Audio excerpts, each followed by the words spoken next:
sinta. Ano bang meron sa iyo? Before I met you, tanggap ko na sa sarili ko na magiging single ako habang buhay. But everything had changed when I met you. Lord has a better plan for me. I believe that God is preparing me for the right person, and that's you.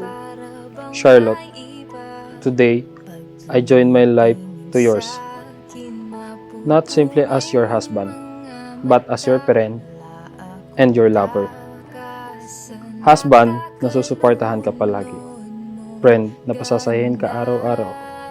Lover na ipaglalaban ka kahit saan.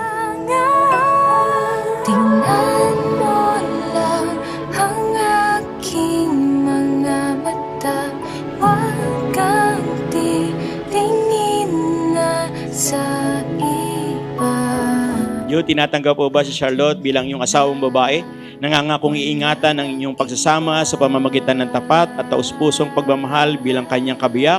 Siya ba yung iibigin, aaliwin, igagalang at iingatan sa sakit at sa kalusugan at tanging sa kanya ka lang pipisan habang kayong dalawa ay nabubuhay?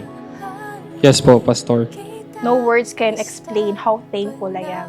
Siguro parang talagang pinaprepare lang ako ni Lord na hantayin mo na may ibigay ako sa'yo. And then nung nakilala ko siya, doon lang nagbago lang. Mga katangian niya is yung pagiging maldita niya. Yan ang nagustuhan ko dyan. Ikalawa, kahit ganyan yan, maldita. Sweet yan. Nakagawa sa'kin ng ganito. Kung merong layunin ng Diyos kung bakit kayo pinag-isa, kasi gusto niya nagkakaisa kayo. Sana sa pagsasama niyong dalawa ay kasama niyo ang Panginoon sa lahat ng pagdidesisyon niyo sa buhay. Lagi niyong isasangguni sa Panginoon. At respeto sa isa't isa para lumawig pa yung pagsasama niyo. So, I think kailangan open ka talaga sa partner mo. Even small things, dapat sinasabi mo sa kanya. Kasi kapag yung mga bagay na yan, hindi ka na nag-open up sa kanya, kapag nagkaroon ka ng malaking challenges, baka hindi mo na rin sabihin sa kanya. Tingnan mo lang ang aking mga mata. Huwag kang titingin na sa iba. Akin ka na, wala nang iba.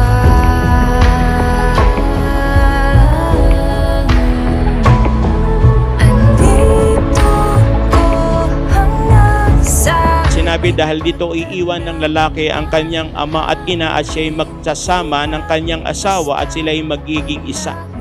Kaya hindi na sila dalawa kundi isa. Ang pinagsama ng Diyos ay huwag paghiwalayin ng tao.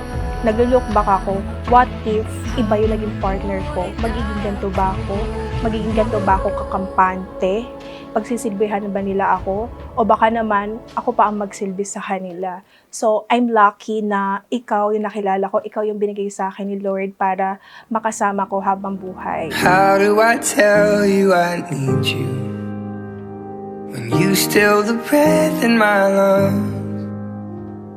My body shakes till the blood in my face makes me awkward smile and turn around. Mahalin ninyo ang isa't isa. Huwag makalimot laging tumawag sa Panginoon. Tsaka, nandito lang kami lagi ng tatay. Maraming salamat po sa inyo.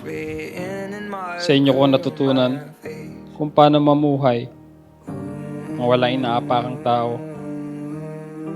Babaunin ko lahat ng ito sa aking bubuing pamilya. Hindi ko nga rin ina-expect na darating ako sa moment na ako naman. Dati akala ko forever bridesmaid na ako o kaya magiging part ako ng Titas of Manila, taga-alaga ng mga pamangkin or ng inaanak. Pero hindi. Look in your eyes, you get butterflies.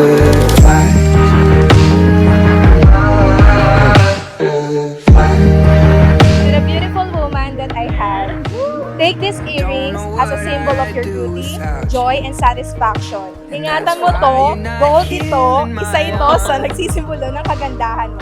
I love you more than anything else. Thank you so much. Wow! Charlotte mo. Ako to ha. Thank you so much. To the man that I love. Sabi nila, a good shoes will take you a good place. Dalhin ka sana ng shoes na ito sa tuwid na daan. I love you so much and happy anniversary.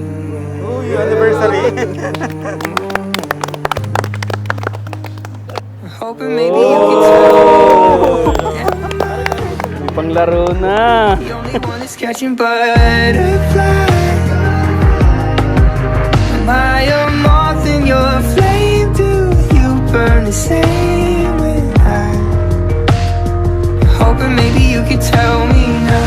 Am I? God wants to bless your marriage. Walang problema sa Diyos ang pagpapala kapag nakita niya na matapat nating tinutugon ang bawat salita at pangako ng Diyos sa ating buhay. Promise na aalagaan ka at pagsisilbihan bilang aking magiging asawa. Di man ako yung taong sobrang sweet tulad ng iba. Alam kong alam mo, mahal na mahal kita. Hindi man ikaw ang unang lalaki na nakilala ko, pero ikaw ang magiging huling lalaki na mamahalin ko habang buhay. Pangako, simula sa araw na to, mamahalin kita ng tapat. Hindi ka na mag-iisa pa. Wala nang ikaw lang. Dahil ngayon, andito na ako para makasama ka habang buhay.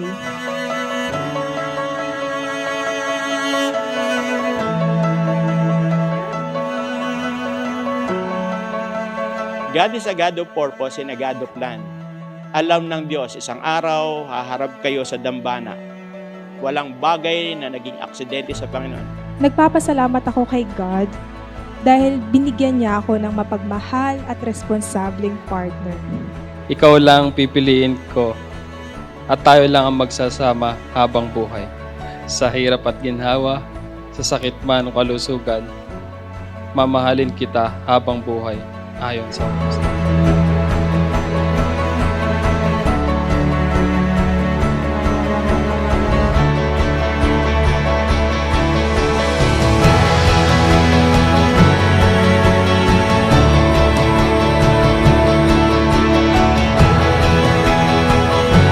Ikaw ang regalo sa akin ng Panginoon na kaya tayo niya pinagtagpo or pinag-isang dibdib dahil alam niya na tayo ang para sa isa't isa.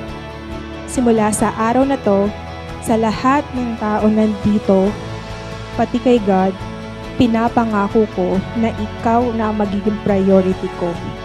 Handa na akong pasukin ang panibagong mundo na kasama ka. Mahal na mahal kita.